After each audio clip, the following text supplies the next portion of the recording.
বাবরি মসজিদ করার জন্য হুমায়ুন কবির উঠে পড়ে লেগেছে, কিন্তু সে নামাজের সঠিক তরিকাটাই জানে না। এই বিষয়টা কি আপনাদের কি একটু ভাবাচ্ছে না যে তাকে নিয়ন্ত্রণ করা হচ্ছে কোথা থেকে? এই ভিডিওটা দেখার পর আমার মুসলিম ভাইয়েরাই আমাকে গালাগালি করবে। এই ভিডিওটা সেভ করে রাখো আর পরবর্তীতে আমার কথাগুলো মিলিয়ে নেবে। বিজেপি এমন একটা প্ল্যান খেলেছে, এটা সত্যি মাস্টার মাইন্ড।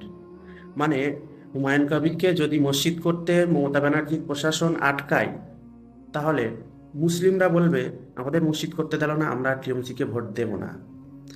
অপরদিকে যদি মমতার প্রশাসন কিছু নাই বলে, তাহলে হিন্দুরা বলবে যে আমাদের বুকের উপরে মসজিদ করে গেল, মমতা ব্যানার্জি কিছুই বললেন না, তাহলে আমরা আর টিএমসিকে ভোট দেব না।